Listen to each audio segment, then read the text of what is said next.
जय माता की। आप सभी का हमारे YouTube चैनल जय माता की एक प्रार्थना में हार्दिक अभिनंदन है। आज हम श्री विष्णु महापुराण कथा की जो कड़ी हमने शुरू की है, उस कड़ी के अंतर्गत 5वें स्कंद के 36वें और 37वें अध्याय को करेंगे। 36वें अध्याय में है द्विविद का वध। इसमें हम जानेंगे कि द्विविद कौन था और उसका किस प्रकार से अंत हुआ। और 37वें अध्याय में हम जानेंगे ऋषियों का शाप और यदुवंश का विनाश किस प्रकार से हुआ और भगवान का अपने स्वधाम को सिधारना। इन सब के बारे में आज हम अपने इस अध्याय में जानेंगे। अध्याय को शुरू करने से पहले यदि आप हमारे चैनल पर अभी नए जुड़े हैं तो कृपा करके चैनल को सब्सक्राइब कर लीजिए और घंटी जैसे दिखने वाले बटन को भी दबा लीजिए ताकि आने वाली नई वीडियो की नोटिफिकेशन आपको सबसे पहले और आसानी से मिल सके। तो शुरू करेंगे आज का अध्याय। उससे पहले प्रभु का सुमरन करेंगे। ओम नमो भगवते वासुदेवाय नमः। ओम नमो भगवते वासुदेवाय नमः। जय श्री विष्णु भगवान की। तो शुरू करते हैं आज का अध्याय। 36वें अध्याय में श्री पराशर जी बोले कि हे मैत्रेय, वीर पराक्रमी बलराम जी का एक और कर्म मैं तुम्हें सुनाता हूँ, उसे ध्यानपूर्वक सुनो। द्विविद नाम का एक महावीर्य बलशाली वानर श्रेष्ठ देव विरोधी दैत्यराज नरकासुर का मित्र था। प्रभु श्री कृष्ण जी ने दैत्यराज नरकासुर का वध देवराज इंद्र की प्रेरणा से किया था। इसलिए वानर श्रेष्ठ द्विविद ने देवगणों से बैर ठानकर निश्चय किया कि मैं मृत्यु लोक का क्षय कर दूंगा, यानी उसका नाश कर दूंगा, और इस तरह से यज्ञ याग आदि का उच्छेद करके सारे देवगणों से इसका बदला मैं चुकाऊंगा। फिर तब से वह अज्ञान मोहित होकर यज्ञों को विध्वंस करने लगा और साधु मर्यादा को मिटाने और देहधारी जीवों को नष्ट करने लगा। वह वन देशपुर और अलग अलग ग्रामों को जला देता तथा कभी पहाड़ गिराकर ग्राम आदिकों को चूर्ण कर देता, कभी पहाड़ों की चट्टान उखाड़कर समुद्र के जल में छोड़ देता और फिर कभी समुद्र में घुसकर उसे शोभित कर देता। उससे शोभित हुआ समुद्र ऊंची ऊंची तरंगों यानी लहरों से उठकर अति वेग से युक्त होकर अपने निकटवर्ती गांव व पुर में डुबो देता था। वह कामरूपी वानर महान रूप धार करके लौटने लगता था और अपने लुष्टन के संघर्ष से संपूर्ण धान्यों को कुचल देता था। वह दुरात्मा द्विविद ने इस समस्त संसार को स्वाध्याय और वष्टकार से शून्य कर दिया था, जिससे वह अत्यंत दुखमय हो गया था। एक दिन बलराम जी रैवतोत्तान में यानी क्रीड़ासक्त होकर मद्यपान कर रहे थे। साथ ही महाभागा रेवती तथा अन्य सुंदर रमणियां भी वहां पर मौजूद थी।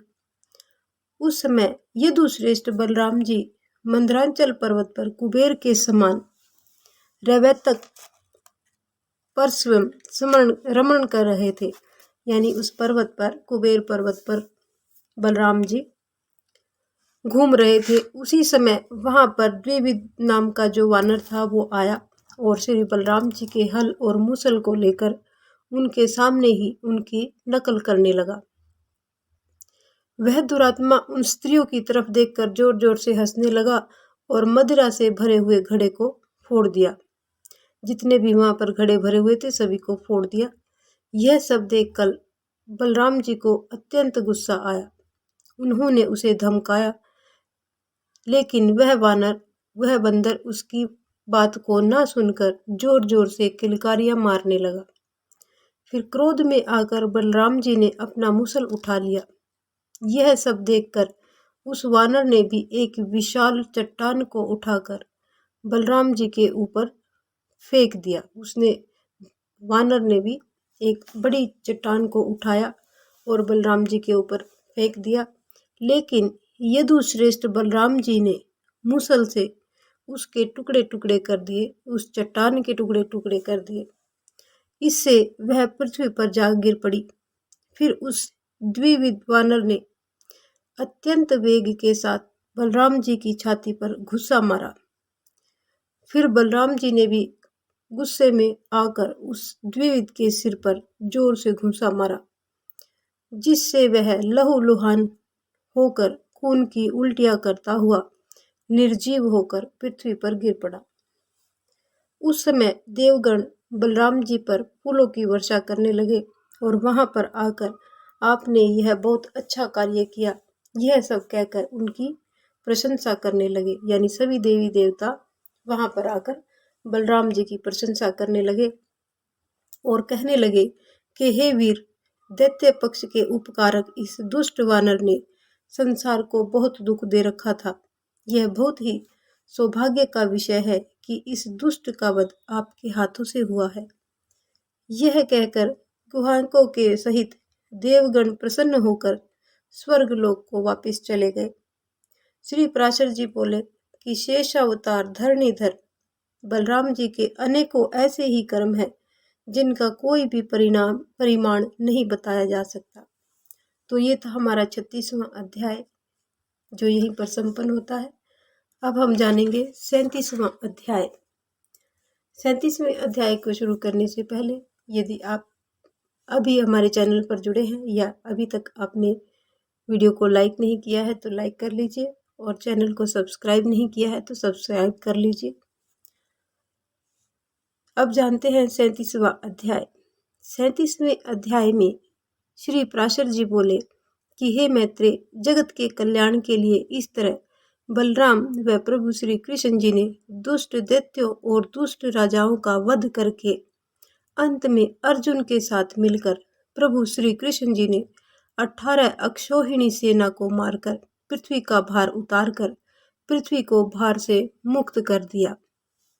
इस तरह से सारे राजाओं का वध करके पृथ्वी का भार अवतरण किया और फिर ब्राह्मणों के शाप के मिस से अपने वंश का भी उपसंहार कर दिया। हे मुने, अंत में द्वारकापुरी को छोड़कर तथा अपने मानव शरीर को त्याग कर प्रभु श्री कृष्ण जी ने अपने अंश बलराम, प्रद्युम्न आदि सहित अपने विष्णु धाम में प्रवेश किया। श्री मैत्रेय जी आगे बोले कि हे मुने, प्रभु श्री कृष्ण जी ने विप्रशाप मिस से किस तरह अपने कुल का नाश किया और अपने मानव शरीर को त्यागा, ये सब उन्होंने पूछा कि किस प्रकार से प्रभु श्री कृष्ण जी ने अपने मानव शरीर को त्यागा। तो इसके बारे में आगे पराशर जी बताते हैं कि एक बार कुछ यदु कुमारों ने महातीर्थ पिंडारक क्षेत्र में विश्वामित्र, कश्यप और नारद आदि महामुनियों को देखा। तब यौवन से उन्मत्त हुए उन बालकों ने होनहार की प्रेरणा से जामवंती के पुत्र सांब का स्त्री वेश बनाकर उन मुनियों को प्रणाम करके नम्रता पूर्वक पूछा कि हे मुनिजन, इस स्त्री को पुत्र की कामना है, कहिए क्या इसे पुत्र उत्पन्न होगा। श्री पराशर जी बोले कि यदु कुमारों के इस तरह से छल करने पर उन दिव्य ज्ञान संपन्न मुनीश्वरों ने क्रोधित होकर कहा कि यह एक लोकोत्तर मूसल जनेगी जो सारे यादवों के वंश का नाश करेगी और जिससे यादवों का समस्त कुल जगत में निर्मूल हो जाएगा। उन यदु कुमारों ने मुनिगणों वाला वृत्तांत जो का त्यों महाराज उग्रसेन को जाकर बता दिया तथा सांब के पेट से एक मूसल उत्पन्न हुआ। महाराज उग्रसेन ने उसी क्षण उस लोह में मूसल का चूर्ण कर डाला और उस चूर्ण को उन यदु कुमारों ने ले जाकर समुद्र में फेंक दिया।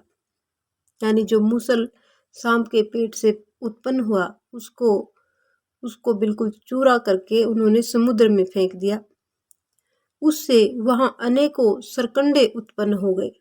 सरकंडे जिनसे पहले कलम बनाई जाती थी या आजकल चिक बनाई जाती है, उनको सरकंडे कहा जाता है। उस मूसल के लोहे का जो भाले की नोक के समान एक टुकड़ा चूर्ण करने से बच गया था, उसे भी समुद्र में ही फेंकवा दिया गया। एक मछली ने उस नुकीले टुकड़े को निगल लिया। उस मछली को मछुआरों ने पकड़ लिया तथा उसके चीरने पर उसके पेट से निकले हुए उस मूसल खंड को जरा नामक व्याध ने ले लिया। जरा नाम का राक्षस उसने ले लिया। प्रभु श्री कृष्ण जी इन बातों को अच्छी तरह से जानते थे, लेकिन उन्होंने विधाता की इच्छा को अन्यथा न करना चाहा। उनको इन सब बातों का पता था, लेकिन प्रभु ने विधाता की इच्छा का पालन किया। उसी समय देवताओं ने वायु को भेजा। वायु ने प्रभु श्री कृष्ण जी को एकांत में ले जाकर उन्हें प्रणाम करके कहा कि हे प्रभु, मुझे देवगणों ने आपके पास दूत बनाकर भेजा है। हे प्रभु, वसुगण, अश्विनी कुमार, रुद्र, आदित्य, मरुदगण और साध्य आदि के सहित इंद्र ने आपको जो संदेश भेजा है, आप वह सुनिए। हे देव, देवताओं की प्रेरणा से उनके साथ पृथ्वी का भार उतारने के लिए अवतीर्ण हुए आपको 100 वर्ष से अधिक समय बीत चुका है। आप अब दुराचारी दैत्यों का वध कर चुके हैं और पृथ्वी का भार भी उतार चुके हैं। अतः अब आप स्वर्ग में पधार कर देवताओं का साथ कीजिए, देवताओं को सनाथ करें। हे प्रभु, देवगणों का यह भी कथन है कि यदि आपको यही रहना अच्छा लगे तो रहे। सेवकों का तो यही धर्म है कि स्वामी के यथा समय कर्तव्य का निवेदन कर दे। वायु की बात को सुनकर प्रभु श्री कृष्ण जी बोले कि हे दूत, तुम जो भी कुछ कह रहे हो वो मैं सब कुछ जानता हूँ, इसलिए मैंने अब यादवों का नाश आरंभ कर दिया है। इन यादवों का संहार हुए बिना पृथ्वी का भार हल्का नहीं होगा। अतः 7 रात्रि के भीतर इनका संहार करके पृथ्वी का भार उतार के मैं शीघ्र ही वही करूंगा जैसा तुम कहते हो।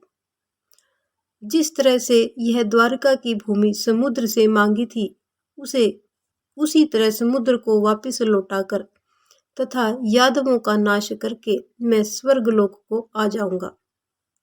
अब देवराज इंद्र और देवताओं को यह समझना चाहिए कि संकर्षण के सहित मैं मानव शरीर को त्याग कर स्वर्गलोक पहुंच ही चुका हूँ। पृथ्वी के भारभूत जरासंध आदि अन्य राजागण मारे गए हैं। ये यदु कुमार भी उनसे कम नहीं है। अतः तुम देवगणों से जाकर कहो कि मैं शीघ्र ही पृथ्वी के इस भार को उतार कर स्वर्गलोक में आऊंगा।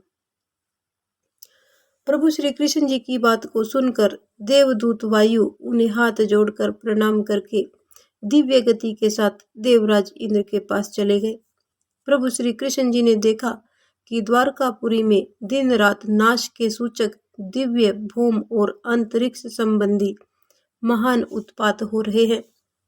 इन सब उपद्रवों को देखकर प्रभु श्री कृष्ण जी ने यादवों से कहा कि देखो, ये कैसे घोर उपद्रव हो रहे हैं। इनकी शांति के लिए शीघ्र ही प्रभास क्षेत्र को चलें। श्री पराशर जी आगे बोले कि प्रभु श्री कृष्ण जी की बात को सुनकर यादव श्रेष्ठ उद्धव ने प्रभु श्री कृष्ण जी को प्रणाम करके कहा कि हे प्रभु, मुझे तो ऐसा लगता है कि आप अब इस कुल का नाश करेंगे, क्योंकि इस समय सर्वत्र इसके नाश के सूचक कारण दिखाई दे रहे हैं। हे प्रभु, आप मुझे आज्ञा दीजिए कि मैं क्या करूं। प्रभु श्री कृष्ण जी बोले कि हे उद्धव, तुम अब मेरी कृपा से प्राप्त दिव्य गति से नर नारायण के निवास स्थान गंधमादन पर्वत पर जो पवित्र बद्रिकाश्रम क्षेत्र है वहां पर चले जाओ। पृथ्वी पर वही सबसे पवित्र और पावन स्थान है। वहां पर मुझसे मन लगाकर तुम मेरी कृपा से सिद्धि प्राप्त करोगे। मैं भी अब इस कुल का संहार करके स्वर्गलोक को चला जाऊंगा। मेरे पृथ्वी को छोड़ देने पर सारी द्वारका को समुद्र अपने जल में डुबो लेगा। मुझसे भय मानने के कारण केवल मेरे भवन को छोड़ देगा। अपने इस भवन में मैं अपने भक्तों की हित कामना से सदैव निवास करता हूँ। प्रभु श्री कृष्ण जी के कहने पर उद्धव जी उन्हें प्रणाम करके उसी क्षण उनके बताए हुए श्री नर नारायण के स्थान को चले गए। फिर श्री कृष्ण जी और बलराम आदि के सहित सारे यादव शीघ्रगामी रथ पर चढ़कर प्रभास क्षेत्र में आए।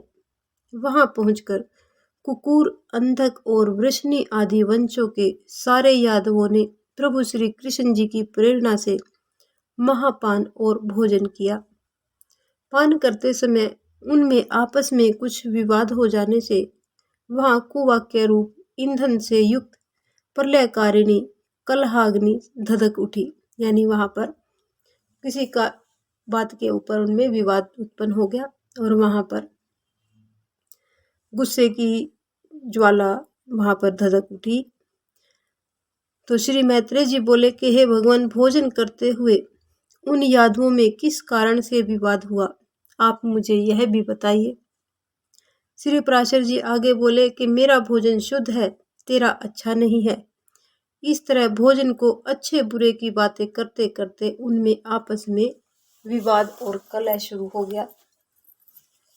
तब वे देवी प्रेरणा से विवश होकर आपस में क्रोध में एक दूसरे पर शस्त्र प्रहार करने लगे और जब लड़ते लड़ते उनके शस्त्र समाप्त हो गए तो उन्होंने पास में ही उठे हुए सरकंडे ले लिए। वे उन वज्र तुल्य सरकंडों से ही दारुण युद्ध में एक दूसरे पर प्रहार करने लगे। हे द्विज, प्रतुम्न और सांब आदि कृष्ण पुत्रगण, कृतवर्मा, सात्यकी और अनिरुद्ध आदि तथा पृथु, विपृथु, चारुवर्मा, चारुक और अक्रूर आदि यादवगण एक दूसरे पर एरका रूपी वज्रों से प्रहार करने लगे। जब श्री कृष्ण जी ने उन्हें आपस में लड़ने से रोका तो उन्होंने उन्हें अपने प्रतिपक्षी का सहायक समझकर, यानी दूसरे पक्ष का सहायक समझकर उनकी बात को नहीं माना और वो एक दूसरे को मारने लगे। श्री कृष्ण जी ने भी क्रोधित होकर गुस्से में आकर उनका वध करने के लिए एक मुट्ठी सरकंडे उठा लिए। वे मुट्ठी भर सरकंडे लोहे के मूसल की तरह से हो गए। उन मूसल रूप सरकंडों से ही श्री कृष्ण जी सारे आतताई यादवों को मारने लगे। यानी जो सरकंडे श्री कृष्ण जी ने अपने हाथ में लिए वो लोहे के समान हो गए और उन्हीं से प्रभु ने सभी यादवों के ऊपर आक्रमण कर दिया। उनको सभी यादवों को मारने लगे तथा अन्य सारे यादव भी वहां आकर एक दूसरे को मारने लगे। यानी आपस में ही सबका घमासान हो गया और सब अपने आप में ही लड़ने लगे तथा सारे यादव वहां पर आकर एक दूसरे को मारने लगे। फिर प्रभु श्री कृष्ण जी का जैत्र नामक रथ घोड़ों से आकृष्ट होकर दारुक के देखते देखते समुद्र के मध्य पथ में चला गया। यानी देखते ही देखते जो प्रभु का जैत्र नामक का रथ था वो घोड़ों के समेत समुद्र के बीच में चला गया और इसके पश्चात प्रभु के शंख, चक्र, गदा, शार्ग, धनुष, तरकस और खड्ग आदि आयुध जितने भी प्रभु के अस्त्र शस्त्र थे वो आयुध श्री हरि की प्रदक्षिणा करके सूर्य मार्ग से चले गए। हे महामुने, एक ही क्षण में प्रभु श्री कृष्ण जी और उनके सारथी दारुक को छोड़कर कोई भी यदुवंशी जीवित नहीं बचा। उन दोनों ने यहाँ घूमते हुए देखा कि बलराम जी एक वृक्ष के नीचे बैठे हैं। उनके मुख से एक बहुत बड़ा सर्प निकल रहा है। वह विशाल फणधारी सर्प उनके मुख से निकलकर सिद्ध और नागों से पूजित होकर समुद्र की ओर चला गया।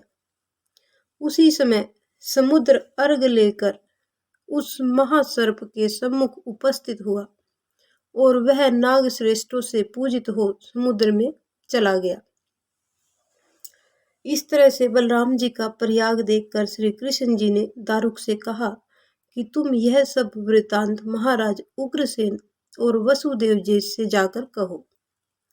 बलराम जी का निर्वाण, यादवों का क्षय और मैं भी योगस्थ होकर यह शरीर छोड़ूंगा। यह सब समाचार उन्हें जाकर सुनाओ। यानी दारुक को प्रभु ने ये आदेश दिया कि तुम ये सब वृतांत उग्रसेन को जाकर के बताओ कि सभी यादव मारे गए हैं और श्री कृष्ण जी भी अब अपने शरीर को छोड़कर वापिस स्वर्गलोक में जा रहे हैं। तो सारे द्वारका वासियों और उग्रसेन से कहना कि अब इस सारे नगर को समुद्र जो है डुबो देगा, इसलिए आप सब अर्जुन के आगमन की प्रतीक्षा करें तथा अर्जुन के यहाँ से लौटते ही फिर कोई भी व्यक्ति द्वारका में ना रहे। जहां वे कुरुनंदन जाएं, सारे लोग भी वहीं पर चले जाएं। कुंती पुत्र अर्जुन से तुम मेरी ओर से कहना कि अपनी सामर्थ्य के अनुसार तुम मेरे परिवार के लोगों की रक्षा करना और तुम द्वारकावासी समस्त लोगों को लेकर अर्जुन के साथ चले जाना। हमारे पीछे वज्र यदुवंश का राजा होगा। प्रभु श्री कृष्ण जी की बात को सुनकर दारुक ने उन्हें हाथ जोड़कर बारंबार प्रणाम किया और उनकी अनेक परिक्रमाएं करके उनके कहे के अनुसार वहां से चला गया। दारुक ने द्वारका में पहुंचकर समस्त वृत्तांत कह सुनाया और अर्जुन को वहां लाकर ब्रज को राज्याभिषिक्त किया। इधर प्रभु श्री कृष्ण जी ने समस्त भूतों में व्याप्त वासुदेव पर ब्रह्मा को अपने आत्मा में आरोपित करके उनका ध्यान किया तथा वे पुरुषोत्तम लीला से ही अपने मन को निष्प्रपंच परमात्मा में लीन करके तुरीय पद में स्थित हुए। हे मुनि श्रेष्ठ, दुर्वासा जी ने श्री कृष्ण जी के लिए जैसा कहा था उस द्विज वाक्य का मान रखने के लिए वे अपने जानुओं पर चरण रखकर योग युक्त होकर बैठे। इसी समय जिसने मूसल के बचे हुए तोमर यानी जो बाण में लगे हुए लोहे का टुकड़ा था, जो मूसल तोड़ के भस्म करके जिसके चूरा करके समुद्र में डाला था, उसी मूसल का जो बचा हुआ बाण का टुकड़ा था, उसके आकार वाली लोखंड को अपने बाण की नोक पर लगा लिया।